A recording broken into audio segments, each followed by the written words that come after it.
era, conocernos. Bueno, conocernos, sí, vernos las caras. Antes que nada, perdón por la clase pasada, me cortó internet, llamé al proveedor y dijo que se había cortado la fibra y que, bueno, iban a demorar un rato en arreglarlo. Y volvió como a las 8 de la noche, así que nada. No hay ningún problema, profe. Usted sabe que nosotros, si no tenemos clase, no es ningún. Claro, pudieron tomar la leche tranquila. Claro. Claro, pero, pero bueno, nada, ya si hace falta después la recuperamos. Cosas que pueden pasar en este contexto. Sí, seguro. Bien, la idea es que repasemos rápido y que charlemos rápido la parte de filtros, porque por ahí algunos no la tienen tan clara como los que cursaron PDS el semestre pasado. Los que cursaron PDS el semestre pasado, la clase de hoy va a ser un poco repaso de eso, de los filtros y de qué se podía hacer. Y nos vamos a meter un poquito en lo que es el Simulink. ¿Alguno trabajó con Simulink? No, yo nunca. Simulink, Yo lo usé una vez. Simulink viene Nosotros instalan. ¿Cómo? con Caballero, pero yo le cursé el año pasado a PS y el año pasado nos dio un par de clases de Simulink, pero nada, muy poquito. O sea, me acuerdo. Claro. Bueno, la idea es que empecemos a trabajar un poquito con Simulink, pensando un poco en que les va a servir para abstraerse un poco de la matemática y ver a las cuestiones como más diagramas de bloques, ¿no? Que es un Sí. poco que es un poco lo que necesitamos nosotros y que ustedes van a necesitar en el resto de las materias. Ustedes van a tener materias como por ejemplo el laboratorio de comunicaciones, que van a trabajar con MATLAB a nivel de codificar y hacer transmisiones, y lo van a trabajar en Simulink. ¿Por qué? Porque ahí ya puedo ver el sistema como un conjunto de bloques y enlazando datos con datos, ¿no?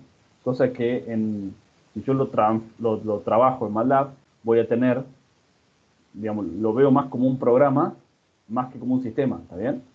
En Simulink lo veo como un sistema.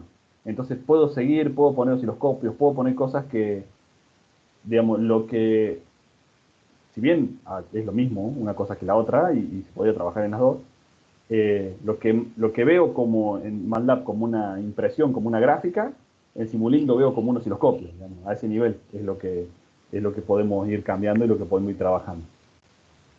Y entonces la idea es que empecemos a trabajar un poquito con ese Simulink y ya van a ver que con 3 bloquecitos se pueden hacer cosas interesantes. Siempre que tengamos el concepto abajo de lo que estamos haciendo, ¿no? Si no tenemos el concepto, no vamos a hacer nada ni con un bloquecito. ¿Sí? Bueno. Entonces, hoy vamos a ver ese tema. Esperen que abro, que no lo había abierto, no sé por qué. El costo. Espere.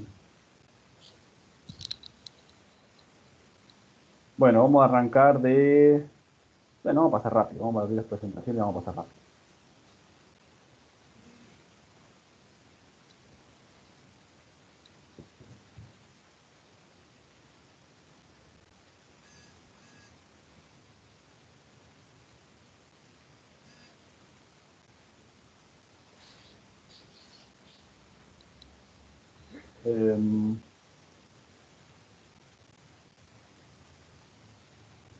Bueno, no sé si se dieron cuenta que cambió la forma en que se graban las clases, ¿no? Microsoft decidió cambiarlas y ya no está disponible para verlas online como estaba antes, sino que la tienen que descargar y ese link de descarga dura 20 días. Sí, era obvio. Es un Sí. mocazo. Es un mocazo.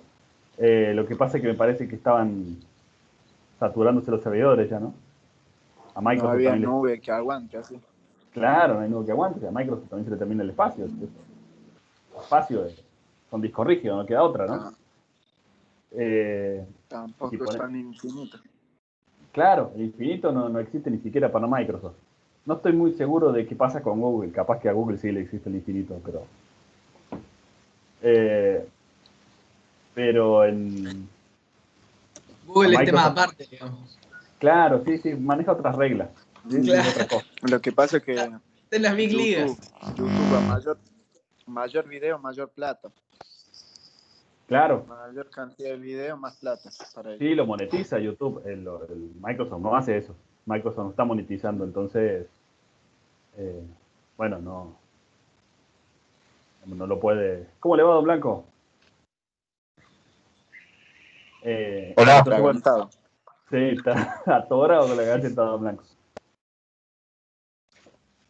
Pero bueno, la idea es esa. Bueno, ahora se cambió, así que si van a querer... bueno, no sé, ya después vemos si hace falta que estos videos los bajemos y los subamos a... Digamos, porque lo podemos bajar y lo podemos subir a la plataforma. No me acuerdo cómo se llama. Stream. El stream.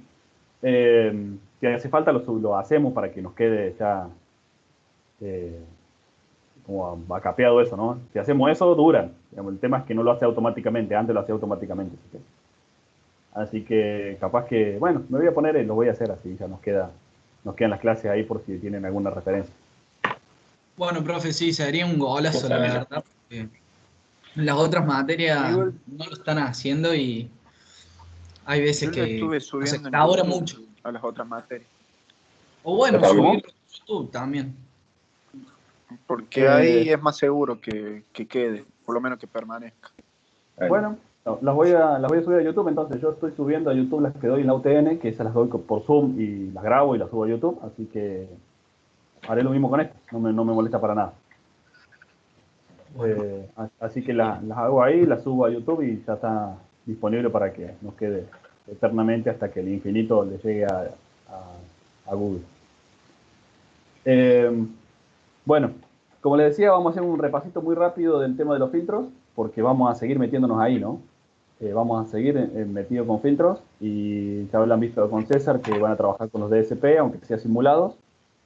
Entonces, los DSP sirven para implementar filtros o efectos o manipulación de las señales. Si no, no tiene otro sentido el DSP. ¿Sí? Entonces, desde Simulink vamos a hacer lo mismo. Vamos a trabajar con algunos efectos de audio, vamos a trabajar con algunas cosas que tranquilamente se podían replicar después en el DSP. ¿Sí? Para eso, nada, hacemos un repaso muy rápido de filtros, como para que estemos hablando todo el mismo idioma y los que no cursaron PDS el año pasado, porque estos temas de filtros, antes que yo de PDS, los dábamos en programación 3. Desde que empecé a dar PDS, los llevo a PDS. Pero bueno, por ahí hay algunas cuestiones que todavía no están acomodadas, ¿no? Así que bueno, les comparto el escritorio.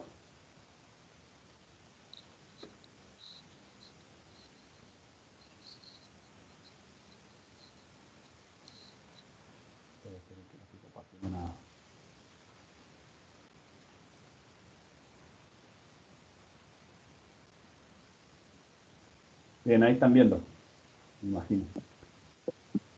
Sí. Bueno, nada, el filtro que es un cuadripolo, que teníamos filtro paso abajo. Lo voy a pasar así violentamente y si no, no, vamos a pasar la clase hablando de lo que ya hablamos. Pero no, les va a quedar en el video por si tienen alguna duda con eso. Bueno, el pasa alto, pasa banda, elimina banda, ¿sí? ¿Se acuerdan todos los tipos de filtros que podíamos llevar? Las frecuencias de corte, cómo armábamos un RL serie o un LC serie también, LC, RL. ¿Se acuerdan que invirtiendo la bobina por el capacitor y la posición lográbamos obtener el mismo circuito, ¿no? Por ejemplo, un pasa alto RL serie, un pasa alto RC serie, fíjense que cambia la bobina, estaba en paralelo, pasa a estar en serie y se cambia la bobina por el capacitor. ¿Sí? Bueno, cómo se construye cada una de esas y los fundamentales. ¿Sí? La característica ideal, la banda de transición, la banda eliminada y la banda de paso. ¿Sí? Y acá, un poquito qué se usaba para determinar cada uno de estos filtros, ¿no? Acuérdense que teníamos filtros activos, filtros VLC, filtros de cuarzo y los filtros de constante distribuida, ¿sí? Dependiendo la frecuencia a la que queríamos trabajar y la calidad del filtro que necesitábamos. Entonces, fíjense que los filtros activos alrededor de hasta 1 MHz, los filtros de LC, fíjense que van hasta 1 GHz, Los filtros de cuarzo son los que tienen un mejor trabajo justamente por el mantenimiento de las constantes. Y después ya si trabajamos en alta frecuencia, nos tenemos que ir a los filtros de constante distribuida. Ya se lo van a trabajar cuando vean guía de ondas y demás, que hay filtros en guía de ondas y todo lo demás. ¿Sí? Eso se acuerdan, eso es lo que habíamos visto. Pasemos a la que sigue. Profe, el PowerPoint ese lo puede subir, porque yo no lo Bueno. vi, no hice la materia esa, PDS. ¿Y por qué no? ¿Por qué no pudiste hacerla? ¿No es correlativa esta? Correlativa anterior. Claro, pero no es correlativa esta, ¿no? ¿No? Es digitales nomás. No, bueno, pensé que era correlativa. Bueno, entonces, si tenés alguna duda de esta, me avisás, por supuesto, ¿no? Sí, después lo veo. Más o menos sé, pero por otras materias, pero después lo veo bien. Bueno, de todas formas, esta primera presentación que acabo de mostrar era la que veíamos para refrescar un poquito lo que deberían haber visto en electrónica. ¿Sí? Claro, Que son los filtros de constante LC, ¿sí? Los filtros más comunes que estaban hechos por un capacitor y una resistencia. Sí.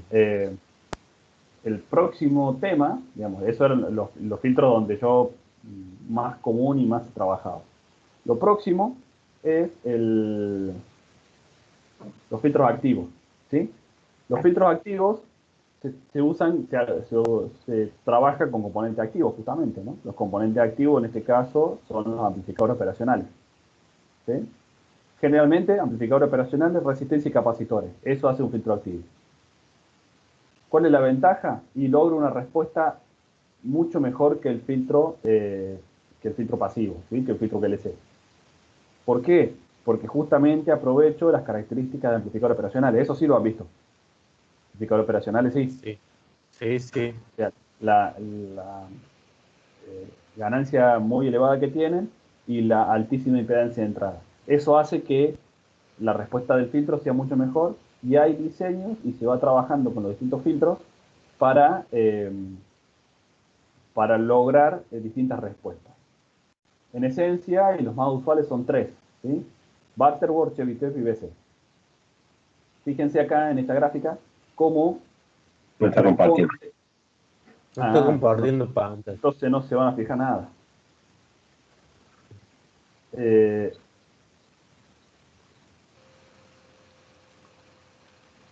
Ahora sí. No, pues estoy viendo que también lo cualquiera. Filtros activos, pantalla. Vamos con la pantalla doble también. Ahora sí. ¿Verdad? Sí, profe. Bien. Bueno, les decía. Fíjense acá la respuesta de frecuencia del filtro. ¿Sí? Acá tengo una respuesta en frecuencia en Hertz. ¿Sí? Y acá hay un diseño en particular. Pero acuérdense que esto era banda de paso, banda de transición y banda de parada. ¿Sí? La banda de paso, evidentemente, es las frecuencias que yo no quiero filtrar. Las frecuencias que yo no quiero filtrar son las frecuencias que necesito que estén lo más planas posible, lo más plano posible acá. ¿Por qué? Porque acuérdense que meter una distorsión, o sea, que acá haya oscilaciones, es distorsión en la señal. ¿Por qué? Porque si yo tengo una señal, por ejemplo, eh, fíjense la de Chebyshev, ¿sí? Fíjense que la Chebyshev tiene una depresión que llega a menos 3 dB. ¿Sí? Entonces ahí estoy teniendo 3 dB de atenuación en un rango de frecuencias que está dentro de la banda de paso, ¿sí? En frecuencias que yo no quería atenuar y que estoy atenuando. Entonces, puede ser que esto se transforme en una distorsión y no es lo que yo quiero. ¿Sí? ¿Se entiende hasta ahí? Sí, ¿Venimos sí, bien? profe. Genial. Sí. Después tenemos, pero fíjense que a su vez cada uno de esos tiene distintas respuestas. ¿Sí? Acuérdense que esta parte era la banda de transición. Esperen que conecto esto y cambio esto por esto.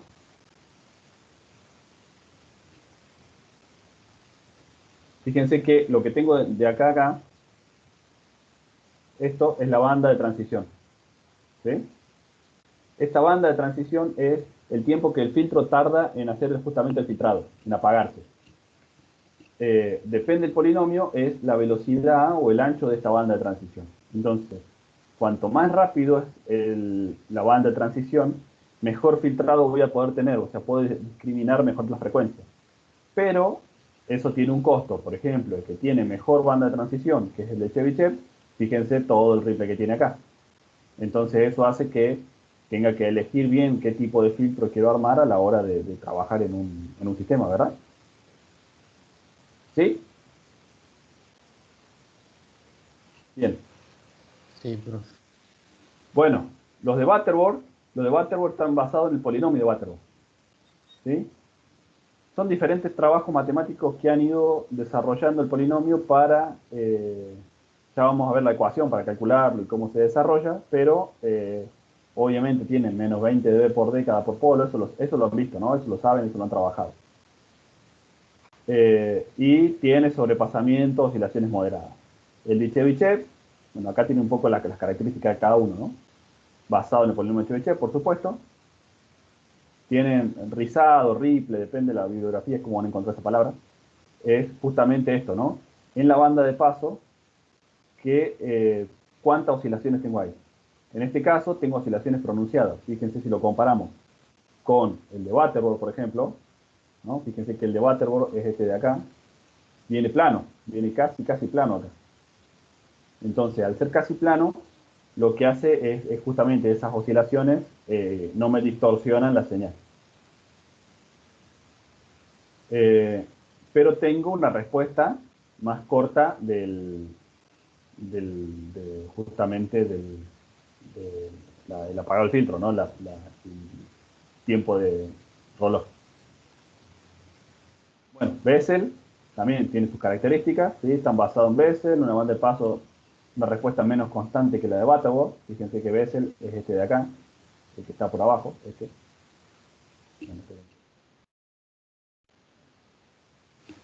Este de ahí. Entonces está por abajo el de Butterworth, tiene una distorsión mucho menos que el de Chebyshev, pero un poquito mayor que la de Butterworth. Pero sí, la respuesta al impulso es a un pulso es casi ideal. Porque otra de las cuestiones que hay que revisar es este sobreimpulso, ¿no? Fíjense que en el caso de lo que es Chebyshev y lo que es Butterworth, ¿sí? Acá tengo un sobreimpulso mayor. Depende de mi aplicación, tengo que elegir cuáles de esos filtros me conviene usar, ¿no? Bueno, y acá están un poquito las ventajas, ¿sí? Máxima uniformidad de amplitud, mejor la respuesta, mejor pendiente de atenuación, y los inconvenientes de Butterworth, de Chebyshev y de Bessel. ¿Sí? ¿Cómo implemento esto? ¿Se entendió hasta acá? Sí, sí. Sí, profe. Genial. Entonces, ¿cómo implemento esto? La opción que usa el 99, por no decir todo el mundo, con un software. ¿Sí? Acá hago un software, utilizo un software, por ejemplo. Generalmente todos los que fabrican ¿cómo se llama? Los amplificadores operacionales suelen tener una utilidad en la web para diseñar filtros. ¿Sí? Entonces yo pongo los parámetros del filtro y pongo. Burn Brown es uno que fabrica los operacionales. Entonces voy y desarrollo el filtro. Y me va a dar la implementación del filtro con todos los componentes, con la resistencia que tengo que poner, con todo. ¿Sí? Lo que yo puedo hacer para mejorar la respuesta del filtro es justamente poner más de uno. ¿Sí? Si yo pongo en cascada más de un filtro, cada uno de estos me va a atenuar 20 dB por década. Si yo pongo dos secciones, me van a atenuar 40 dB por década. ¿Sí? Entonces, simplemente duplicando la sección, yo logro un mucho mejor filtrado. Bueno, acá ponen en el primer ejemplo, tengo la opción de poner un buffer, ¿no? Eso es por si tengo que adaptar impedancia. Si la impedancia de entrada necesito que sea alta, si la impedancia del otro lado es muy baja, me conviene poner un buffer. Pero ya acá tengo una sección de polo. Esto es un filtro. ¿Sí? Ese filtro Y si yo quiero más precisión, puedo utilizar dos secciones de filtro como tengo acá, ¿no? Una sección ahí y otra sección acá. O sea, este es el buffer que teníamos acá, este es el buffer, y esta es la primera sección, del filtro, y le agregué una segunda sección, ¿no? Entonces, tengo justamente mejor la implementación del filtro. A la hora de llevarlo a la práctica, hay como dos configuraciones para armarlo, la silent key o la multiple feedback. Es como armo el operacional, ¿sí? Fíjense que acá tengo la multiple feedback, que tengo el operacional, el capacitor, las resistencias. Fíjense el esquema de conexiones que tiene esta versus la silent key, ¿sí? Fíjense las diferencias desconexionadas. No me voy a parar acá porque son cuestiones que está bueno que lo sepan, pero tampoco es que nos vamos a poner exquisitos en que ustedes puedan desarrollar esto, ¿no? Simplemente sepan que existe y si algún día lo necesitan, saben que lo tienen que buscar. Bueno, acá un poco de cuál es lo mejor o lo peor, ¿sí? De cada una de las topologías, que también lo pueden revisar después.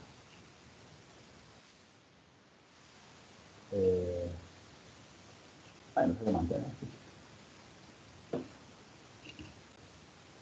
Después, ya nos vamos a la parte más interesante, que es los filtros digitales, ¿sí? ¿Cuál es la idea de los filtros digitales? Que yo trabajo sobre justamente una señal digital, ¿sí? La señal analógica la digitalizo y trabajo sobre ese filtro. Y hago operaciones matemáticas sobre el filtro, sobre esa señal. ¿Cuál es la ventaja? Que voy a trabajar, digamos, por decirlo así, con mucho menos errores, porque no tengo la parte analógica que me genera todo ese error. Yo puedo aplicar operaciones y las operaciones van a ser exactas, salvo los errores de cuantificación, ¿no? De la máxima resolución que yo puedo tener en un float o demás. Pero en esencia, la operación es mucho más precisa hacerla en los filtros digitales. ¿Cuál es el problema que tienen los filtros digitales? En esencia, Necesito un conversor. Claro, necesito un conversor, necesito toda una red que en el otro lo soluciono con un operacional y dos capacitores y dos resistencias, ¿no? Acá necesito algo mucho más complejo, que pasa por un DSP, ¿sí? Necesito un micro que haga DSP, necesito el conversor, necesito el DAC, tengo problemas con las cuestiones de velocidad, ¿no? Porque yo a un operacional de esto le puedo meter, digamos, ya vimos cuál es la respuesta, pero depende, si yo puedo trabajar con los de alta velocidad, puedo tener filtros de muy alta velocidad. Cosa que en los filtros digitales se me complica. ¿Por qué se complica? Porque tengo que hacer cuentas. Esas cuentas llevan su tiempo. Ese tiempo de ejecución va a ralentizar todo mi sistema. Si yo estoy trabajando en el MATLAB para pegar, o en un audio para aplicar un postprocesamiento de un audio, de una señal o de lo que sea, no pasa nada, porque yo tengo una señal y que me demore un ratito más en hacer el procesamiento, no pasa nada. Ahora, si yo lo hago en tiempo real, o si eso es un sistema de comunicación, necesito que mi filtro me está tirando abajo la performance del sistema de comunicaciones, es un problema. Entonces hay varias técnicas ahí para mitigarlo. La principal es dejar de usar DSP y usar FPGA, hacer filtro distribuido. Y vamos a ver si lo podemos llegar a hacer. Pero eso si me voy a alta velocidad. Si me quedo en baja velocidad, si me quedo justamente en aplicaciones que los DSP puedan mejorar y puedan trabajar, tengo muchas ventajas a la hora de hacerlo con el DSP. ¿Sí? Claramente la contra es esa de la velocidad y el costo que tiene hacerlo. Pero hay aplicaciones en que no me queda otra. ¿Sí? Vamos a ver que obviamente puedo separar señales que fueron combinadas, ¿sí? Ruido e interferencia, o puedo recuperar señales distorsionadas. Por ejemplo, acá tenemos algo. Tengo una señal con ruido. ¿Sí? ¿Qué es lo que tengo acá? Una señal con ruido. Ah, no, esperen que no le puse el lapicito. Esta es una señal con ruido. ¿Sí? Fíjense que más o menos se puede ver que yo tengo la señal sinusoidal y tengo todo ese ruido montado, ¿no? Todo este ruido que tengo, todo esto es ruido montado a mi señal. yo puedo analizar y ver el espectro en frecuencia de la señal, ¿sí? El espectro de la señal y la respuesta a frecuencia del filtro. ¿Por qué? Porque yo estoy viendo que en realidad la información que me importa es la información que está acá. ¿Por qué? Y porque es la que yo decido que me importa, ¿no? Porque es la de más baja frecuencia y es donde tengo los picos. Quiere decir que la mayor cantidad de potencia que voy recibiendo la recibo en esta frecuencia. ¿Se entiende? Entonces, al recibir esa frecuencia, yo podría hacer una respuesta al impulso. A ver si puedo borrar un poco esto. No, esto no es. Acá. Para que no quede tan encastrado. Entonces, lo que yo tengo acá es justamente la respuesta. Esta es la respuesta del filtro. Ese filtro me va a dejar pasar las señales, sobre todo estas, ¿sí? Fíjense que ya tengo los 30 dB acá, así que sobre todo estas señales son las que me van a dejar pasar. Al dejarme pasar esas señales, y lo vuelvo a ver en frecuencia una vez filtrado, tengo esto, ¿sí? Tengo esto de acá abajo. Entonces, al tener eso, ya puedo ir trabajando y tengo cosas mucho más definidas, ¿no? Y ya es la señal sin la contaminación del ruido. Eso lo puedo hacer con un filtro digital. ¿Podría usar un filtro pasabajo analógico? Y sí, podría. Hay que ver que esa respuesta me alcance para separar, ¿sí? Para que yo pueda separar estas dos frecuencias.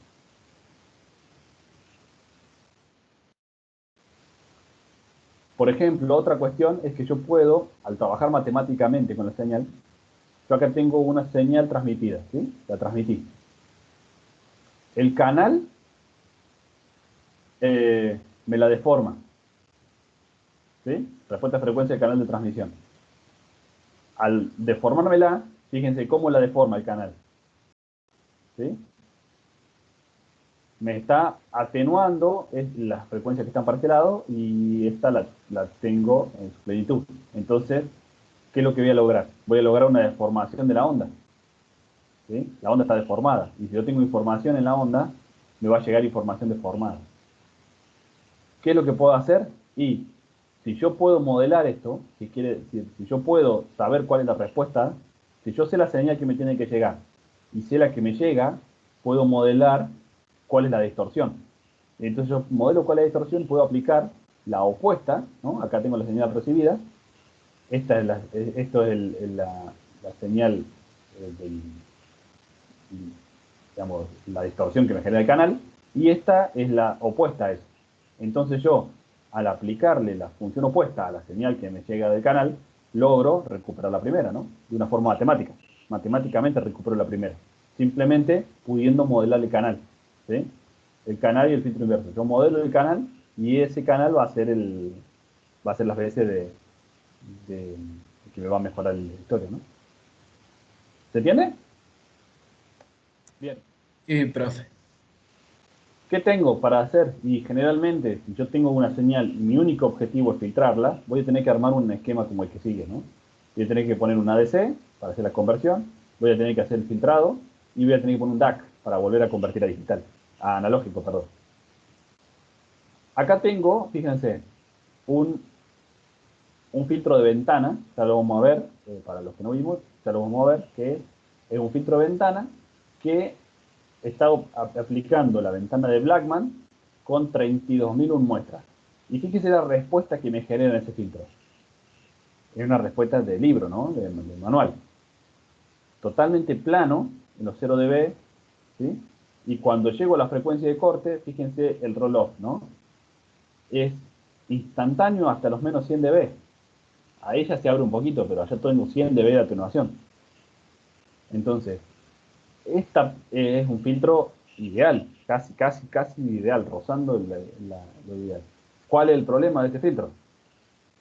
Sí, las 32.000 muestras que tengo que filtrar. Entonces, para hacer ese filtro, ¿cómo? Es muy caro. Sí, caro computacionalmente hablando, ¿no? Muy lento. Tengo que hacer Claro. muchas cuentas. Tengo que hacer muchas cuentas. Entonces, la opción o la solución es justamente, nada, si lo tengo que hacer en tiempo real, esto no lo puedo hacer.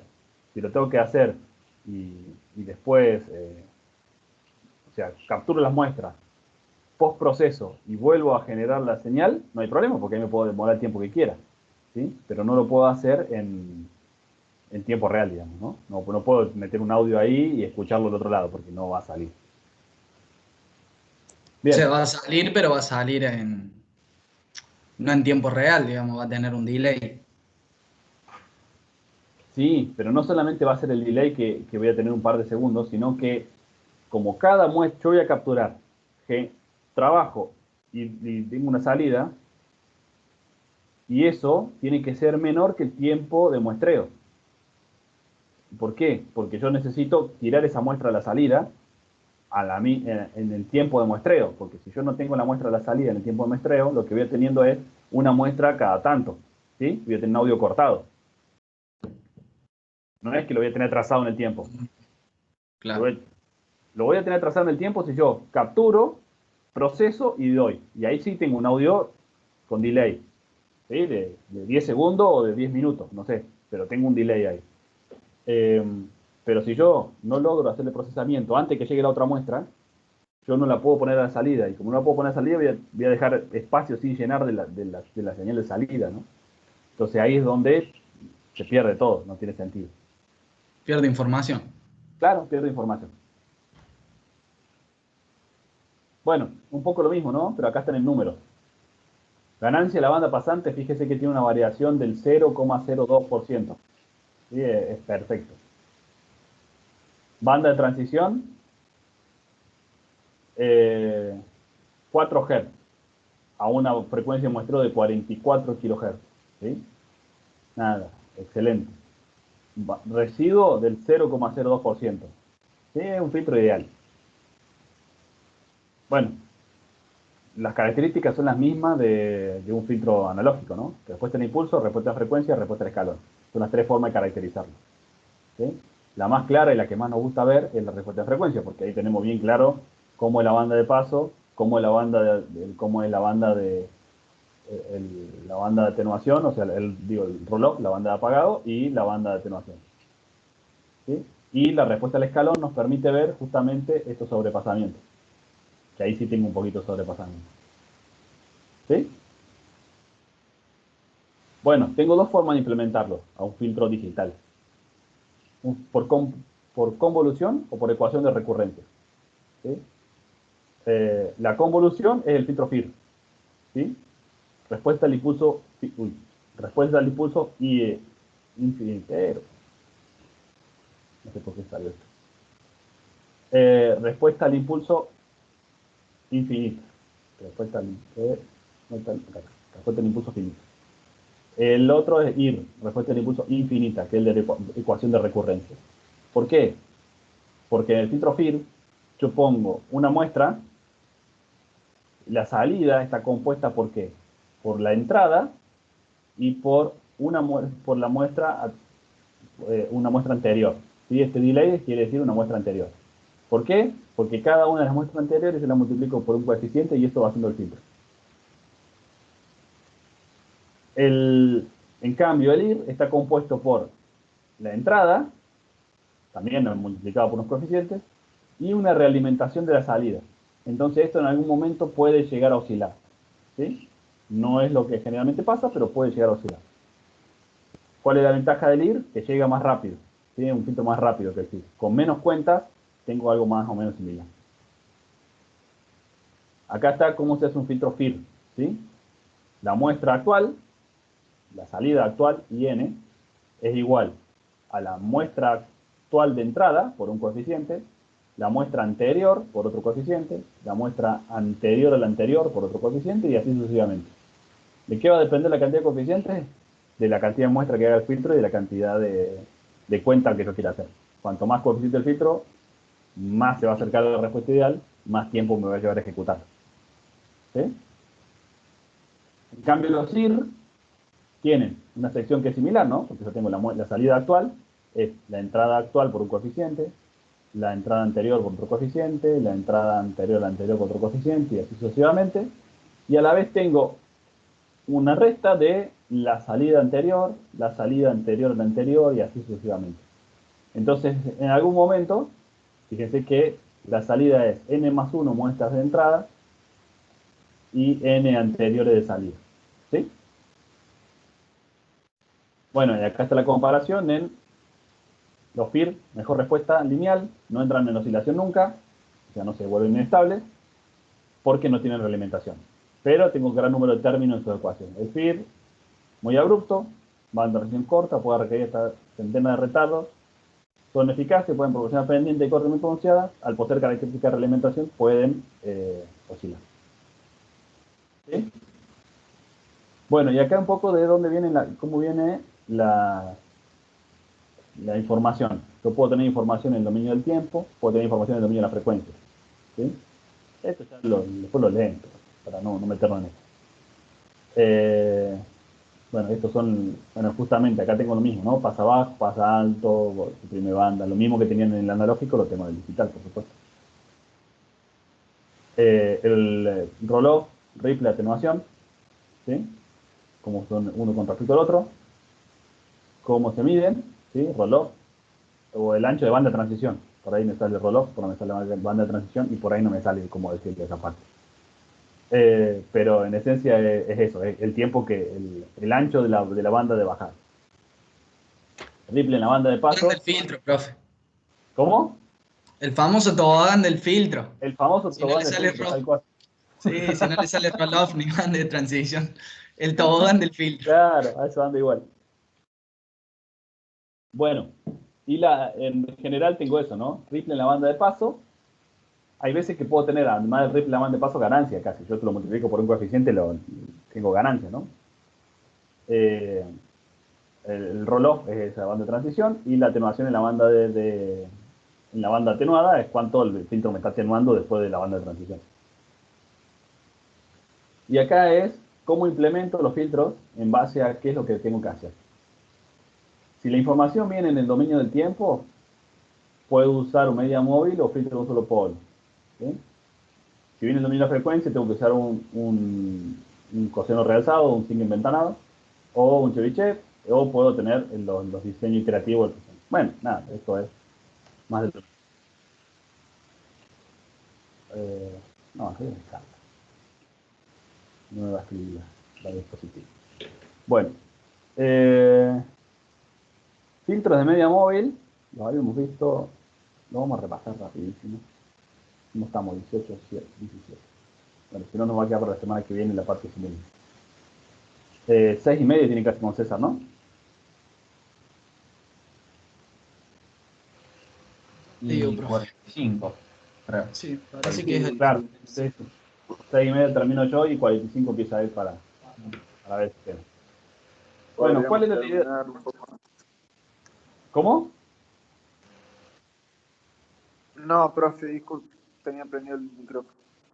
Ah, no pasa nada. Bueno, promedio móvil. En realidad este es un filtro muy tonto, pero se usa mucho. Que es, no estamos hablando de filtrado digital, de convolución, ni términos así. Simplemente hace un promediado de las muestras. ¿Sí? Para calcular la salida 80, en realidad, lo que yo hago es la entrada 80, le sumo los 79, 78, 77 y lo divido por 5, porque en este caso tengo 5 muestras. ¿Qué me da la ventaja de eso? Que suavizo. ¿Sí? Bueno, y acá podría ser, si yo tengo almacenadas las muestras, puedo sacar la 80 como un promedio desde la 82 a la 78. ¿Sí? ¿Qué me da eso? Y me da algo vamos a ver, acá, así. ¿Sí? Yo tengo esta señal original. Claramente, acá tengo un escalón, pero lleno de ruido, ¿no? Entonces, ¿cuál es la mejor forma de filtrar? Si yo pudiera sumar del infinito del más infinito a menos infinito, el ruido me quedaría en cero, ¿no? Ese concepto lo tienen claro.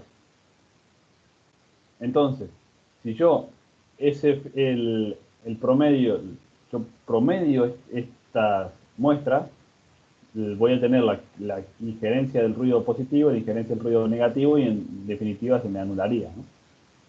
Si yo hago un promedio, fíjense que lo único que hice fue sumar y dividir, ¿no? De 11 muestras, tengo una una respuesta como esta. Fíjense que el ruido se atenúa mucho, todavía lo tengo, y me empezaron a aparecer estas pendientes acá, ¿no? Esperen que no es tan fácil dibujar así. Esta pendiente. Esta pendiente. ¿Por qué me aparece esta pendiente? Y porque yo hago un promedio. Entonces, cuando acá pasó de 0 a 1, en realidad yo lo que tuve fue una muestra en 0, que es un poco lo que quiere mostrar esta ecuación de acá, ¿no? Si yo tengo una muestra en 0 y viene un escalón, voy a tener una muestra en 1 y el resto de las muestras en 0. Cuando haga el promedio, el resultado, si usé un promedio, una media de 0,5, el resultado va a ser 0,2, porque va a ser 1 más 0 más 0 más 0 más 0, dividido 5. ¿Sí? 0,2. A la próxima le voy a sumar otro, y así voy a hacer hasta que llegue al 1. Pero ¿qué va a pasar?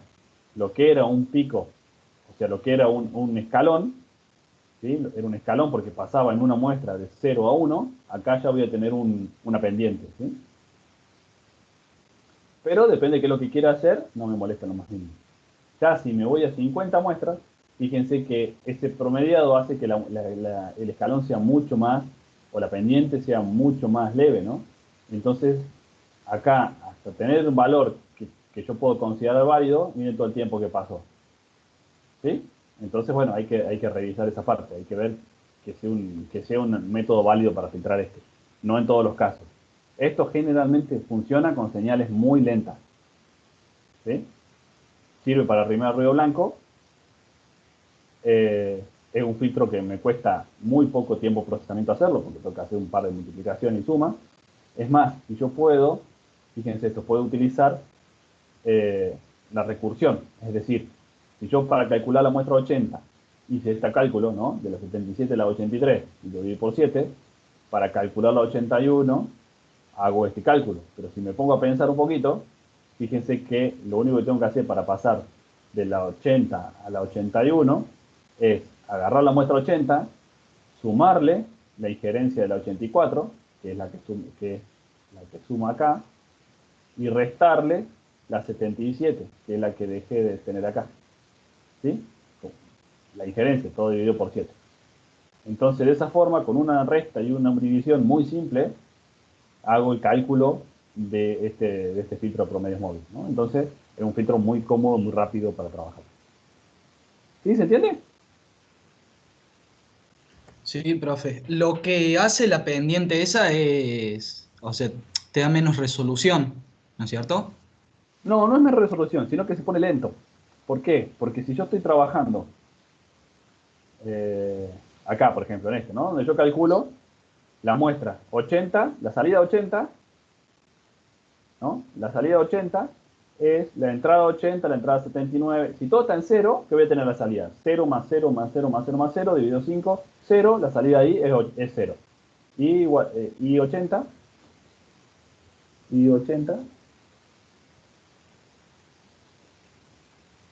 igual a 0, ¿sí? Ahora, ¿qué pasa? Si en la X 81, en la X81 es igual a 1, ¿qué voy a tener acá?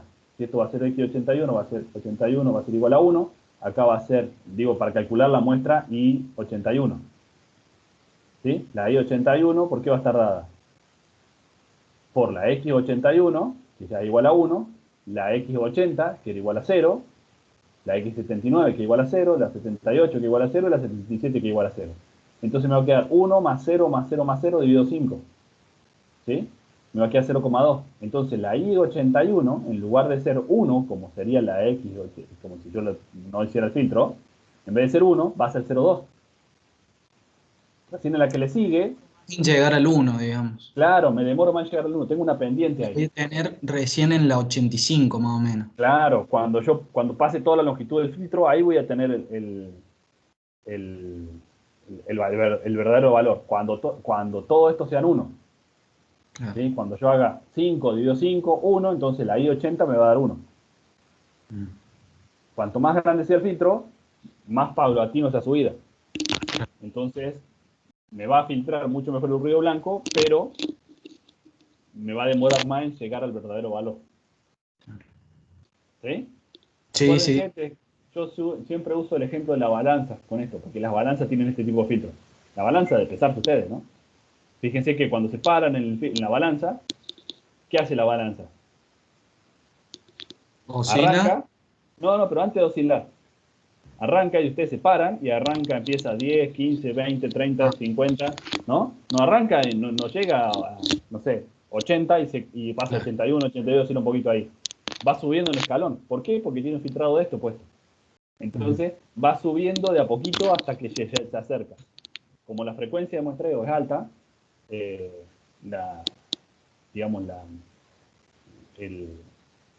salto de rápidamente cero. llego, ¿sí? Claro, rápidamente llego, pero llego rápidamente en mi forma de procesarlo. Si un sistema es lento, ¿sí? Si yo tengo 5 segundos para obtener una muestra, es lento. Nada más que con esos 5 segundos para procesarte en la farmacia está fantástico. Claro. Digamos. Entonces, depende de dónde quiero usarlo, es justamente cómo tengo que hacer el procesamiento. Pero es un ejemplo típico de uso de esto, la balanza, porque ahí se usa. ¿Sí? Y otros millones de trucos que tiene la balanza para que pese. Pero por eso es que tengo al final algo como esto, ¿no? Si yo tengo 11 muestras, fíjense que me queda si tengo 11 muestras, me queda justamente me demoro 11, acá fíjense que estoy hablando de 450 muestras, ¿no? Por eso es que el 11 muestras, por eso que la pendiente se ve relativamente chica, ¿no? Pero, de todas formas, demoro en pasar del 0 al 1. Ahora, si tengo 51 muestras, demoro 51 veces en pasar del 0 al 1. 51 muestras en tener el resultado. ¿Sí? En tener el resultado correcto del 1. Pero fíjense la cantidad de ruido que tengo en el de arriba y la cantidad de ruido que tengo en el de abajo. Mayor longitud del filtro, más se contrarrestan los efectos del ruido, ¿no? ¿Sí? ¿Ahora sí? Sí, profe. De 10. Genial. Bueno, y un poco las conclusiones. ¿Sí? ¿Qué es lo que venimos hablando? Bueno, el próximo... Bueno, ya lo vamos a terminar acá, porque si no, no vamos a alcanzar. La semana que viene, entonces, seguimos charlando con el tema de los filtros y avanzamos con Simulink. ¿Sí? Este video lo voy a descargar y lo subo a YouTube y ahí lo van a tener. Bueno, ¿Mm? de 10, Bueno, profe. así, si alguno tiene alguna duda, lo puede revisar ahí. Bueno, de 10. Genial. Gracias, ¿Ustedes andan profe. bien? Sí. Sí, ¿Todo bien? profe. Tranquilo nomás, renegando nomás con el nuevo semestre virtual. Sí, no, es como... Tiene sus cosas buenas, sus cosas malas. Creo que